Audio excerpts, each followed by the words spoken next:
ಸಂಚಿಕೆ 2 ಪುಸ್ತಕ ಪರಿಚಯ 63 ತಿಂಗಳ ವಿಶೇಷ ಚಲನಚಿತ್ರವಾಗಿರುವ ಕಾದಂಬರಿ. ಪುಸ್ತಕದ ಹೆಸರು ಪಣಿಯಮ್ಮ.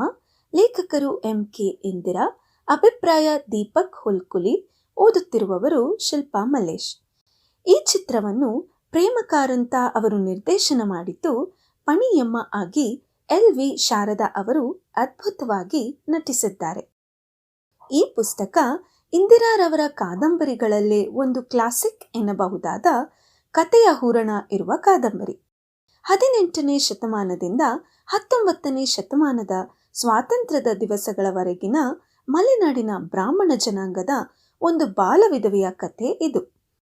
ಅಂದಿನ ಜೀವನದ ಬಹುತೇಕ ವಾಸ್ತವ ಅಂಶಗಳನ್ನೇ ಹೇಳುತ್ತಾ ಸಾಗುವ ಲೇಖಕಿ ಎಲ್ಲೂ ಅಪ್ರಸ್ತುತ ಎನ್ನಿಸದೆ ಪಣಿಯಮ್ಮನ ಜೀವನವನ್ನು ತೆರೆದಿಡುತ್ತಾರೆ.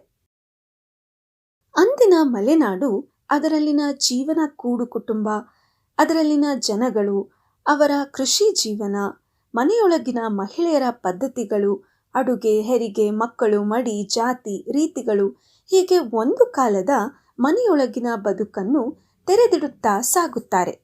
ಒಂದು ಹೊತ್ತು ಊಟ ಮಾಡುವ, ಇರುವ ಮನೆಯಲ್ಲೇ ಎಲ್ಲರನ್ನೂ ಹೊಂದಿಸಿಕೊಂಡು ಬಾಳುವ, ಎಲ್ಲರಿಗೂ ಬೇಕಾಗುವ ಹೆಣ್ಣಾಗಿ ಸಾಗುವ ಪಣಿಯಮ್ಮ ಎಂದೂ ತನ್ನ ಕಷ್ಟಕ್ಕೆ ಅಂದಿನ ಪದ್ಧತಿಗಳನ್ನು ದೂರುವುದೂ ಇಲ್ಲ ಅಥವಾ ಬದಲಾವಣೆ ತರಲು ಬಯಸುವುದೂ ಇಲ್ಲ.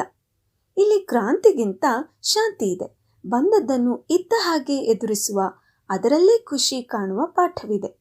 ಎಳ್ಳಮಾಸೆಯ ದಿನ ಕಳ್ಳರಿಂದ ತನ್ನ ಜಡೆ ಕತ್ತರಿಸಿದ್ದು, ಮೈನೆರೆದ 4ನೆಯ ದಿನ ತನ್ನ ತಲೆ ಬೋಳಾಗಿದ್ದು, ಹಾಗೆ ಸುಬ್ಬಿ ಹಾಗೂ ಪುಟ್ಟ ಜೋಯಿಸನ ಪ್ರೇಮ ಪ್ರಸಂಗದಿಂದ ಮನಸ್ಸು ತಪಸ್ವಿಯಂತೆ ಸಾಗಿ ಕಾಶಿ ಯಾತ್ರೆ ಗಯಾದಲ್ಲಿ ಆತ್ಮಶ್ರಾದ್ದ ಮಾಡಿಸಿಕೊಂಡು ಹಸಲರ ಬೈರನ ಮಗಳ ಹೆರಿಗೆ ಮಾಡಿಸುವಲ್ಲಿ, ಹಾಗೆ ಪ್ರಾಯದ ವಿಧವೆ ದಾಕ್ಷಾಣಿಯ ಪರವಾಗಿ ಮಾತನಾಡುವಂತೆ ಸಾಗಿ ಅಂತಿಮವಾಗಿ ಹುಟ್ಟಿದ ಮನೆಯಿಂದ ಅಂಚೆ ಮನೆಯಲ್ಲೇ ತುಳಸಿ ಕಟ್ಟೆಯ ಎದುರು ತನ್ನ ಜೀವನ ಶತಾಯುಷಿಯಾಗಿ ಮುಗಿಸುತ್ತಾಳೆ. ಗಂಡನ ಮುಖವನ್ನೇ ಸರಿಯಾಗಿ ನೋಡದೆ ಬಾಲವಿಧವೆಯಾಗಿ ತಲೆ ಬೋಳಿಸಿಕೊಂಡು ಬಿಳಿ ಸೀರೆ ಉಟ್ಟುಕೊಂಡು ಅಂದಿನ ಪ್ರತಿ ಮನೆಯಲ್ಲೂ ಸಾಮಾನ್ಯವಾಗಿರುತ್ತಿದ್ದ ಇಂತಹ ಸನ್ಯಾಸಿನಿಯರ ಜೀವನಕ್ಕೆ ಲೇಖಕಿ ಈ ಕಾದಂಬರಿ ಅರ್ಪಿಸಿದ್ದಾರೆ. ಆದರೂ ದಾಕ್ಷಾಣಿಯ ಪಾತ್ರದ ಮುಖಾಂತರ ಬದಲಾವಣೆಯ ಕಾಲಘಟ್ಟವನ್ನು, ಕಿಟ್ಟಪ್ಪನ ಪಾತ್ರದ ಮುಖಾಂತರ ಅದನ್ನು ಒಪ್ಪುವ ಮಾನಸಿಕತೆಯನ್ನು ಹೇಳುವ ಮುಖಾಂತರ ಕಾದಂಬರಿಗೆ ಹಾಗೂ ಅಂದಿನ ಬದುಕಿಗೆ ಗೌರವವನ್ನು ನೀಡಿದ್ದಾರೆ. ಅಂತಿಮವಾಗಿ ವೈಧವ್ಯದ ಜೀವನದಲ್ಲೂ ದಾರಿ ತಪ್ಪದೆ ದಾರಿದೀಪವಾಗಿ ಪಣಿಯಮ್ಮನ ಚಿತ್ರಿಸಿದ ಲೇಖಕಿ ಎಲ್ಲ ಸಮಾಜದ ಅಂಕುಡೊಂಕುಗಳನ್ನು ಯಥಾವತ್ತಾಗಿ ಸಹಜವಾಗಿ ಹೇಳಿದರೂ ಎಲ್ಲೂ ಅಶ್ಲೀಲಗೊಳಿಸದೆ ಗೌರವವಾದ ಭಾವನೆ ಬರುವಂತಿದೆ. ಇದು ನಾವು ಕೇಳಿದ ಹಾಗೆ ಹಿರಿಯರು ಹೇಳಿದ ಅಂದಿನ ಜೀವನ.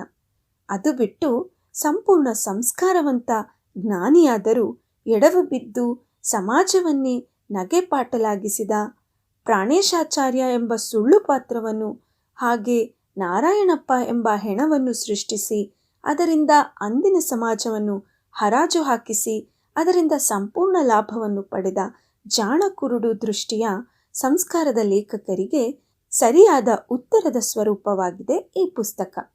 ನೀವು ಓದಿ ಆನಂದಿಸಿ. ಧನ್ಯವಾದಗಳು.